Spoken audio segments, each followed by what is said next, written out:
Knew she was undocumented. It's not what you think. We have your signature on the payroll. I never knew you had this, Elena. What were you hiding from me? They said no one applied. Here are the records. They stole it. Everyone else got paid. You don't have to face this alone. We'll face it together. For Mama.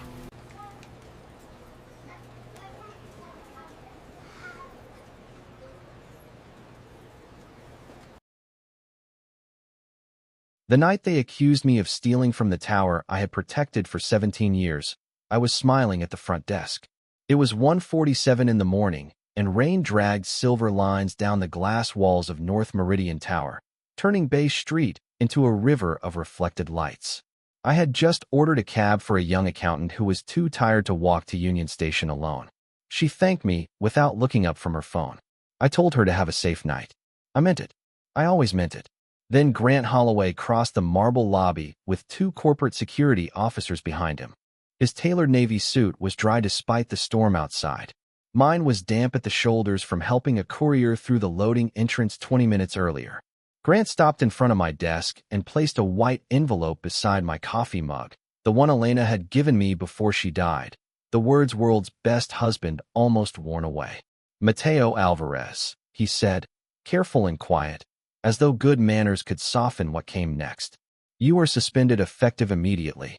Your access card was used on the executive floor last night. Confidential financial records are missing." For a moment, I thought I had misunderstood his English. After 18 years in Canada, that still happens sometimes when people used polished words to deliver something cruel. "My card?" I asked. "I was here all night."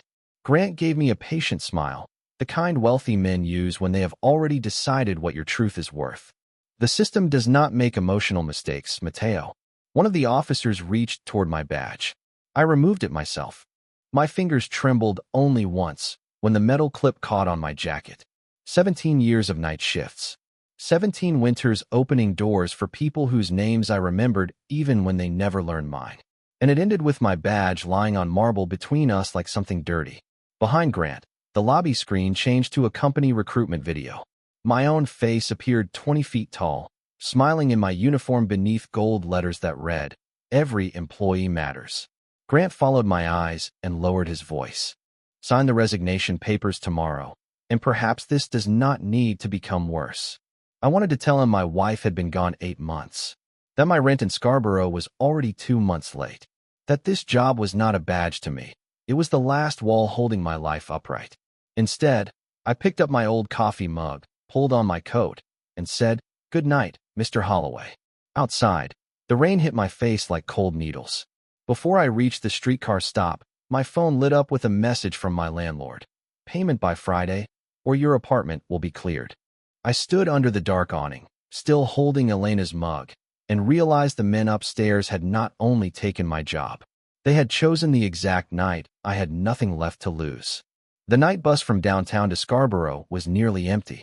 I sat in the back with Elena's mug wrapped inside my coat, afraid it would slip from my hands if I loosened my grip. Outside the window, Toronto moved past in broken pieces. Wet storefronts, closed restaurants, condominium towers with warm windows high above the street. People were sleeping up there. People whose rent was paid. People who would wake in the morning believing the floor beneath them was solid. By the time I reached my basement apartment, it was almost 4 o'clock. Rainwater followed me down the narrow concrete steps and pooled beneath my shoes. I unlocked the door quietly, the way I had when Elena was still alive and resting after treatment. For one foolish second, my hand moved toward the light switch slowly, as if I might wake her. Then I remembered there was no one left to disturb. I switched on the small bulb above the stove instead. The kitchen looked exactly as I had left it. One plate drying beside the sink, 2 mugs on the shelf, an unopened electricity notice beneath a grocery flyer. On the table was the rent warning I had received 3 days earlier. I placed my phone beside it. Friday. That was what the message had said. Pay by Friday or the apartment would be cleared. I opened the refrigerator and saw half a loaf of bread, a container of rice, and Elena's last jar of homemade aji, too precious to finish and too painful to throw away. When we arrived from Medellin 18 years earlier, she used to laugh in small apartments like this one. "It is temporary," she would say, brushing snow from Sophia's little red boots. "One day, we will have windows above the ground." I believed her. I had been an electrical technician back home. I had installed lights in new buildings, understood plans, knew how to make dark rooms bright. In Canada, my certificates became papers folded in a drawer. I took the security job for one winter. 17 winters later, I was still standing inside someone else's building, opening doors to lives I had never been invited into. After Elena died, I stopped opening that drawer. Tonight, I needed my passport. I did not know where I would go, only that landlords did not store the memories of men who could not pay. I pulled the drawer free, and something struck the floor behind it. A small blue tin box, scratched along the lid, the kind Elena used for sewing needles. My name was written across it in her careful handwriting. Beneath it were 6 words that made my breath stop. "Only if they ever come for you." I carried the blue tin box to the kitchen table and sat in Elena's chair because I could not bring myself to open it from across the room. For 8 months, I had kept that chair empty, as if grief needed a place of its own. The lid resisted at first. Elena had sealed the edges with a strip of old masking tape, the kind she used to label containers in the freezer. When it came loose, the sound was small, but in that apartment it seemed louder than the rain against the low window. Inside was her old North Meridian cleaning badge, a flash drive wrapped in a paper napkin, and a black notebook no larger than my palm. Beneath them were 3 photocopied pages bearing the company logo. I recognized one line immediately: Employee Emergency Support Fund. Elena had applied for it after her treatment appointments forced her to miss shifts. We had waited for an answer until she became too tired to ask again. Grant had told me her request was still under review. On the second page, her name was listed beside a payment of 4,800 Canadian dollars. Status: issued. Date received, 11 months earlier. I read it again. Then again. We had never received that money. I had sold my wedding watch to pay for her medication that month. I had told Elena I had misplaced it because she would have blamed herself. My hands went cold as I turned the pages. Carmen Ruiz, evening cleaner, $3,200, issued. Yusuf Haddad, loading dock attendant, $2,900, issued. People I knew. People who had quietly disappeared from the tower after asking for help. I opened the notebook. Elena's handwriting became shakier with every page, but the entries were precise. Dates, times, floor numbers. Grant Holloway entering record storage after midnight. Grant meeting someone from payroll near the executive lifts. On the final written page, she had underlined one sentence twice. He said poor workers should be grateful for shifts, not ask where money goes. The flash drive asked for a password when I placed it into my old laptop. I tried Elena's birthday. Sophia's name. Our anniversary. Nothing. At 6:12 in the morning, my telephone rang. Grant Holloway's name appeared on the screen. I let it ring until the apartment went quiet again. Then a voicemail arrived. "Mateo, I am trying to help you. Sign a voluntary resignation today, and the company will provide 2 weeks of pay. Refuse, and we will report the security breach formally. Think carefully. A man in your situation cannot afford principles." I looked at Elena's name on a payment she had never received, then at the photograph beside the stove where she was smiling in her cleaning uniform. For the first time since Grant removed my badge, I no longer felt ashamed. I felt something colder. I picked up the telephone, called him back, and said, "I need 1 day." He exhaled softly. "You do not have the kind of life that survives a fight, Mateo." I closed Elena's notebook and answered, "Then tomorrow you will learn what kind of life she left behind." By 7:30, the rain had softened into a gray mist, and I was standing outside a small Colombian bakery near Kennedy Station, waiting for Carmen Ruiz to finish her morning shift. I had not seen her since she left North Meridian 6 months earlier. Grant told everyone she had moved to a better opportunity. I wanted to believe that then. Believing management was easier than asking why good people kept disappearing. Through the window, I saw Carmen carrying trays of pan de bono to the counter, her shoulders narrower than I remembered. When she noticed me, her smile appeared out of habit, then vanished when she saw Elena's notebook in my hand. We sat at a table beside the window with 2 coffees neither of us touched. "Elena kept records," I said. "Your name was in them." Carmen lowered her eyes. "Mateo, I do not want trouble." Neither did my wife. I slid the photocopied page across the table. Carmen read the amount listed beside her name. 3,200 Canadian dollars. Her lips parted, but no sound came out. Finally, she whispered, "My son broke his wrist at a warehouse job. I applied because I was behind on rent. They told me my paperwork was incomplete." She pressed a napkin against her mouth. I worked double shifts after that. Elena brought me soup when I was too tired to eat. The bakery filled with the warm smell of bread, but I felt colder than I had outside. Elena had known. She had watched people carry burdens that money had already been approved to ease, while Grant walked through the marble lobby speaking about opportunity. Carmen reached into her handbag and pulled out a folded letter. It was creased from being carried too long. "This came before I quit," she said. "They said I had received emergency assistance and owed tax information for it. I thought it was a mistake.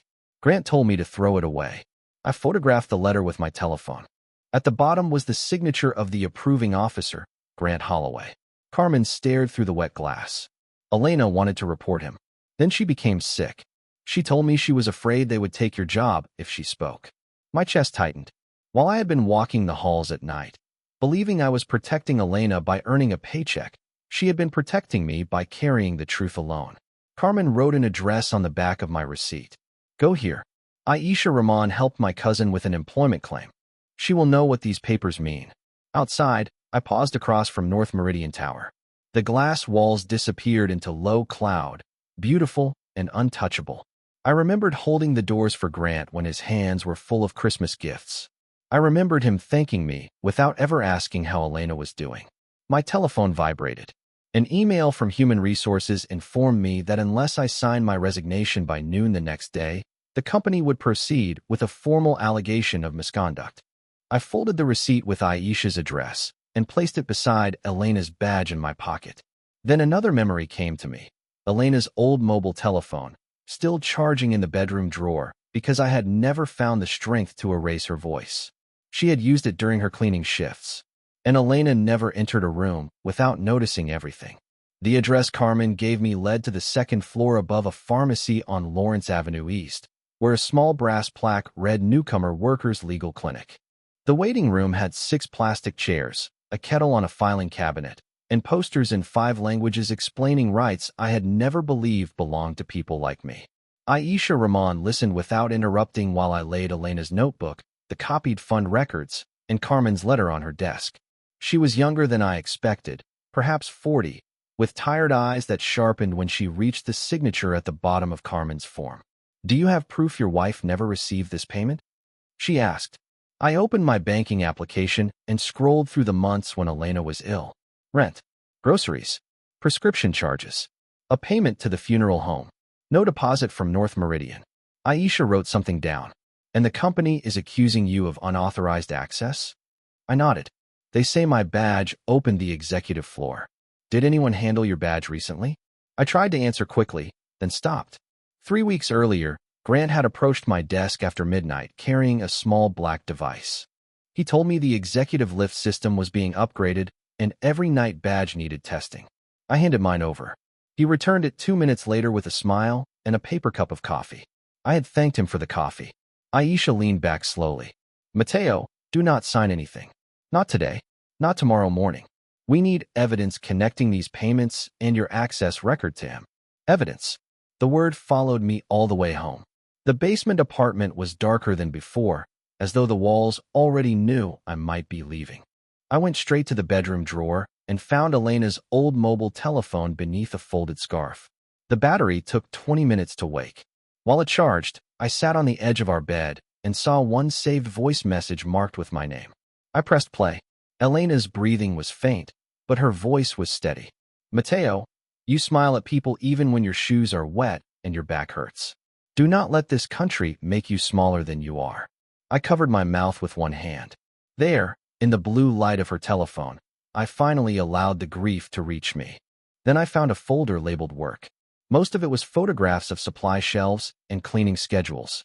The final file was an audio recording from 11 months earlier. There was the sound of a vacuum shutting off.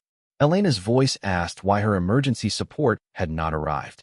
Then Grant answered, calm and unmistakable. "People in your position should be grateful for shifts, not asking questions about funds. A second voice asked where the unclaimed payments would go. Grant replied, "Move them into the operating reserve before the quarterly review. Nobody checks on cleaners." My hand stopped shaking. I sent the recording to Aisha. Before she could reply, an email arrived from North Meridian.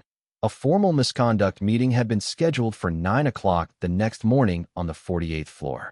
They thought I was coming alone. At 7:14 the next morning, someone knocked on my basement door. I expected my landlord. Instead, I found Sophia standing beneath a clear plastic umbrella, a small suitcase beside her, and rain shining on the shoulders of her gray coat. My daughter looked older than 25, not because of her face, but because of the way she held herself, as if she had learned to carry disappointment without letting anyone see the weight.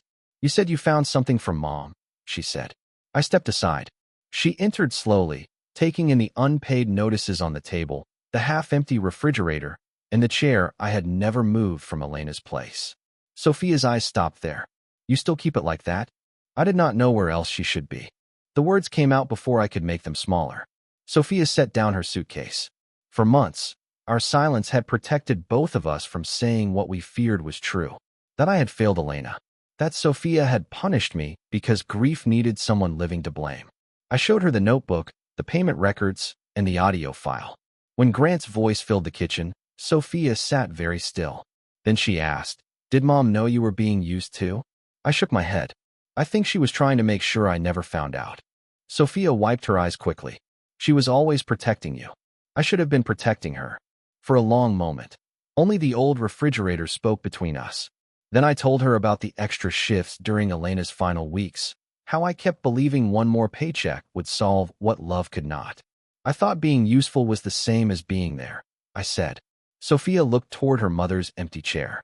"I was angry because if it was your fault, then maybe her leaving made sense." She reached across the table and placed her hand over mine. It did not erase 8 months. It was not forgiveness finished, but it was warm. My telephone rang before either of us could speak again. Aisha's voice was controlled but urgent. She had reviewed the recording and the documents. The evidence of stolen support payments was strong, but North Meridian would still rely on the access log to claim I entered the executive floor. "Think carefully," she said. "Did Grant ever have possession of your badge?" The memory returned with the bitter taste of cheap coffee. Grant beside my desk 3 weeks earlier, holding a black card reader, saying the executive lift required a security update. I had handed him my badge. He had disappeared behind a security office door. 2 minutes later, he returned it and thanked me for being cooperative. I told Aisha everything. She went silent, then said she would meet us outside the tower before the hearing. Another knock came at the door. This time it was my landlord, carrying an envelope. I already knew what it contained. "End of the weekend, Mateo," he said quietly. "I cannot extend it again." After he left, I folded the eviction notice beside North Meridian's misconduct letter. Sophia stared at both papers, pale and furious.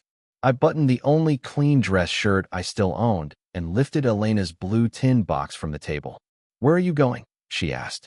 I looked at the rain sliding down our basement window. "Your mother spent her last strength trying not to disappear. I am not going to help them erase her now." The elevator carried us upward in silence, past floors I had guarded for 17 years but had never been invited to enter. Sophia stood beside me holding Elena's blue tin box against her coat. Aisha held a slim folder and watched the numbers rise above the doors. When we reached the 48th floor, the hallway smelled of polished wood and expensive coffee. Through the glass walls, Toronto was a blur of rain and gray sky, the city looking almost gentle from that height. Grant was already seated at the end of the conference table with a woman from Human Resources, a corporate lawyer, and an older man I recognized from photographs in the lobby as a member of the building board.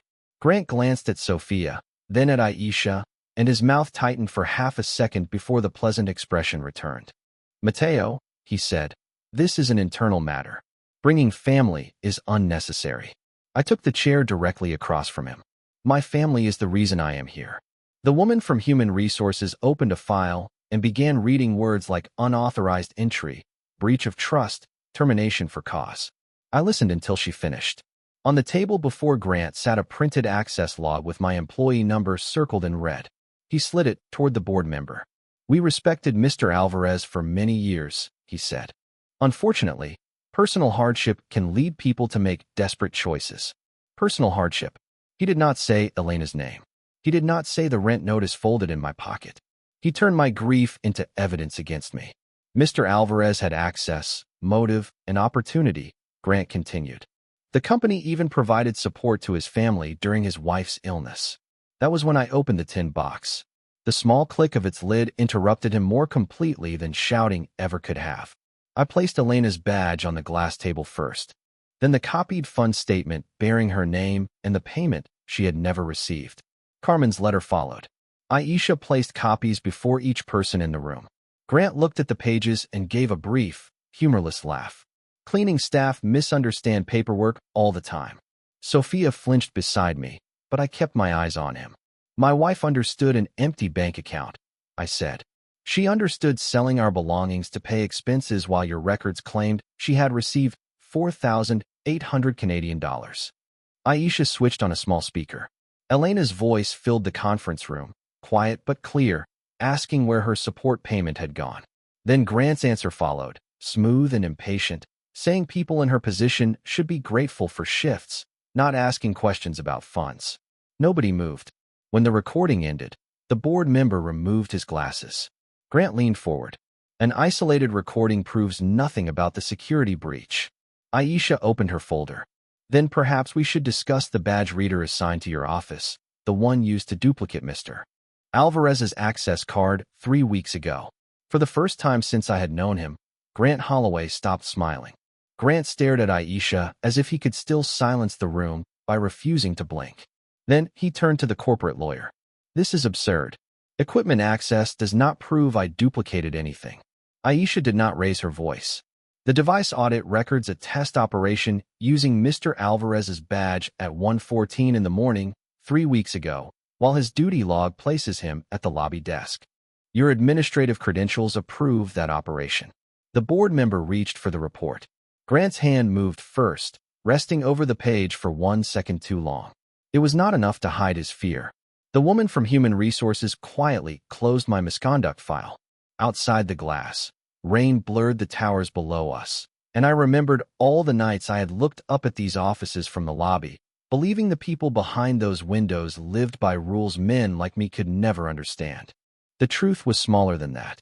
Grant had counted on us being too tired, too ashamed, and too frightened of losing our shifts to ask where the money went. Mateo, he said suddenly, his tone softening. There is no need for this to become public. Mistakes may have been made in administration. The company can reinstate you immediately. We can arrange compensation for your rent situation and your wife's delayed benefit. My wife's delayed benefit. He spoke of Elena as though she were an invoice he could finally process. He slid a document across the table. A confidential resolution protects everyone. Sophia's fingers closed around mine beneath the table. I could feel her trembling. For 17 years, I had smiled because I needed the hours. I smiled when executives left coffee cups on my desk. I smiled when people spoke slowly to me, assuming my accent meant I was slow too. I smiled when Grant used my face in a company video about dignity while my wife waited for money he had helped keep from her. I placed my palm flat on the unsigned document and pushed it back. No, I said. Grant's expression changed. Think carefully. You are unemployed. You are facing eviction.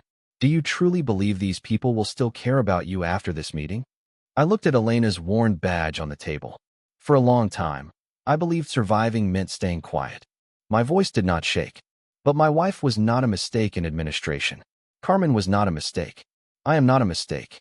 The board member rose and asked Grant to surrender his company laptop and access card pending an independent investigation.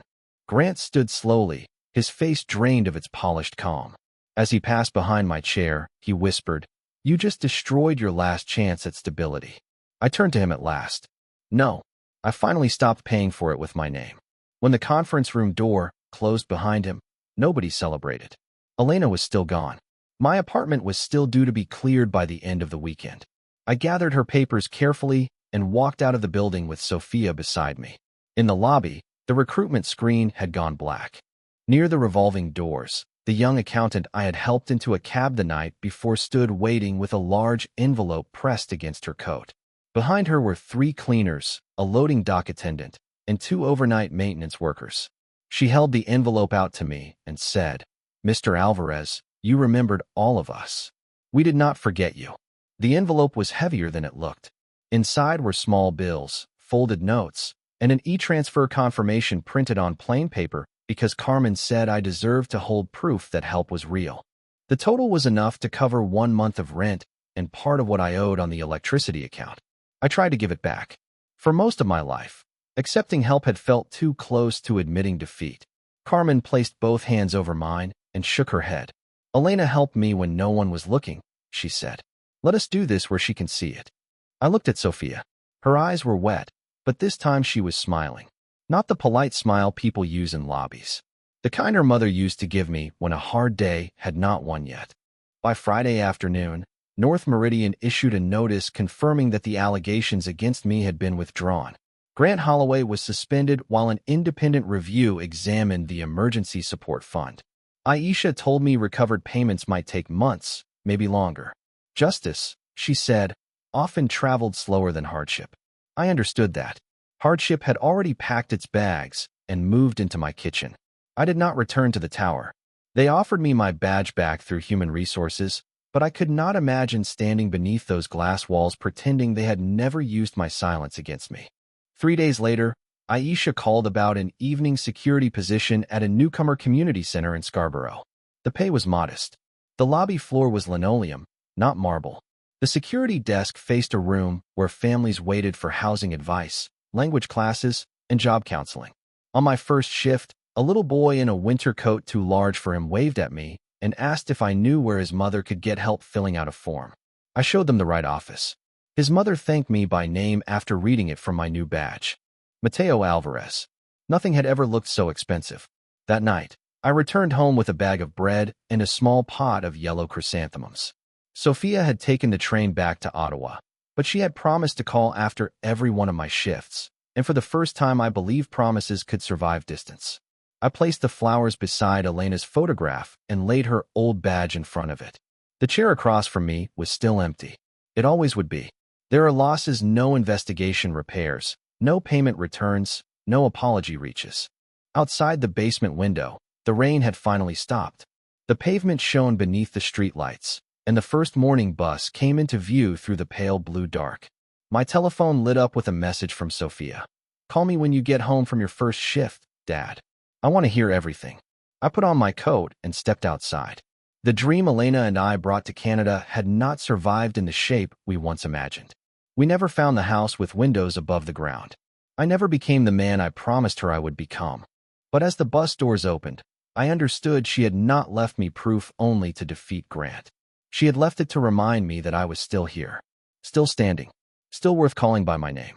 And for the first time since she was gone, when I smiled, I was no longer hiding pain. I was making room for tomorrow.